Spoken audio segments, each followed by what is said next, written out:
دوستو، مصطفیٰ کمال اتاتürk، جسے مصطفیٰ کمال پاشا کے نام سے بھی یاد کیا جاتا ہے، 29 اکتوبر 1923 کو ترکی کا پہلا صدر بنا۔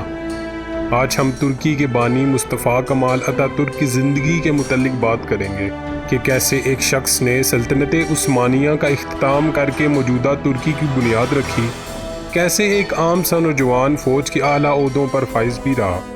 مزید برآں لمبے عرصے سے جاری ایک بحث کے بارے میں بات کریں گے کہ کیوں ایک طرف اس شخص کو غدار جبکہ دوسری جانب اسے محب وطن کا خطاب دیا جاتا ہے، اور اس کی عبرت ناک موت سے متعلق بھی مکمل حقائق آپ کو بتائیں گے۔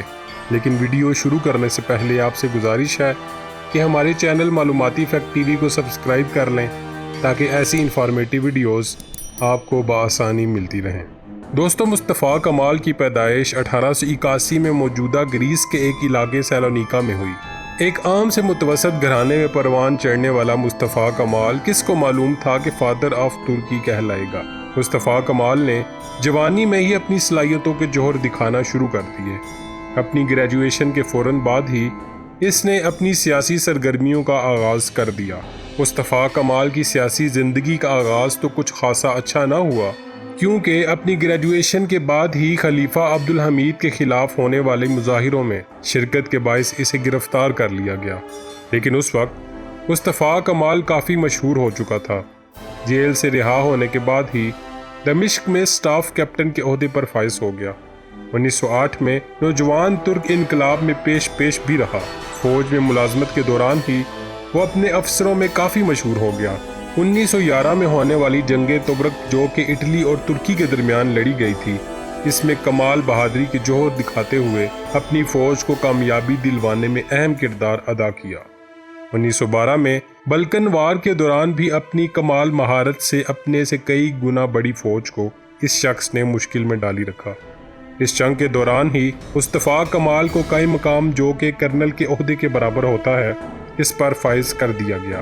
اس کا ملٹری دور پہلی جنگ عظیم کے دوران بھی جاری رہا، لیکن 30 اپریل 1919 کی تاریخ ترکی اور بذات خود مصطفیٰ کمال کے لیے اہم ثابت ہوئی، کیونکہ اس دن اسے آرمی کا انسپکٹر جنرل بنا دیا گیا۔ مصطفیٰ کمال نے یہ عہدہ سنبھالتے ہی ترکی کی آزادی کے لیے جنگ لڑنا شروع کر دی۔ جنگ عظیم اول اور دوم کی وجہ سے سلطنت عثمانیہ اب تک کافی کمزور ہو چکی تھی۔ مصطفیٰ کمال نے غیر ملکی قوتوں سے مدد مانگی اور سلطنت عثمانیہ کے خاتمے کے لیے کام کرنا شروع کر دیا۔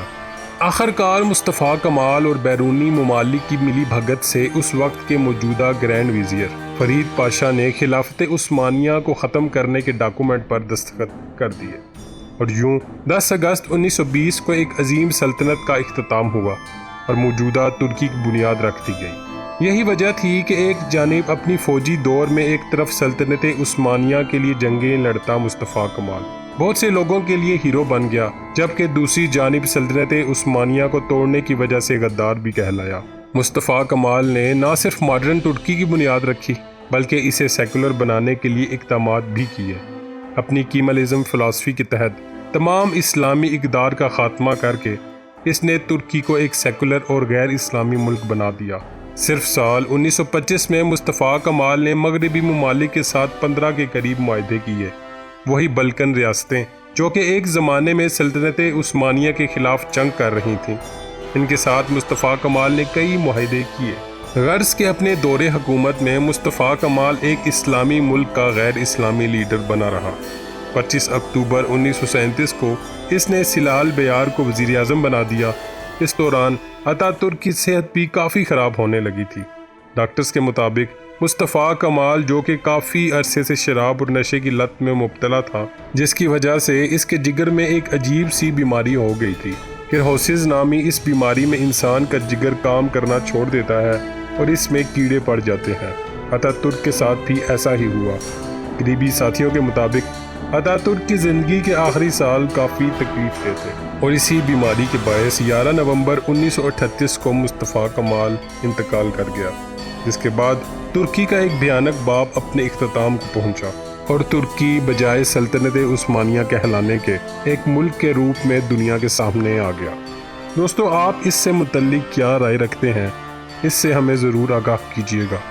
اور اگر آپ کو یہ ویڈیو پسند آئی ہے تو اس کو لائک ضرور کر دیں اور ہمارے چینل معلوماتی فیکٹ ٹی وی کو سبسکرائب کر لیں تاکہ ایسی انفارمیٹیو ویڈیوز آپ کو بآسانی ملتی رہیں۔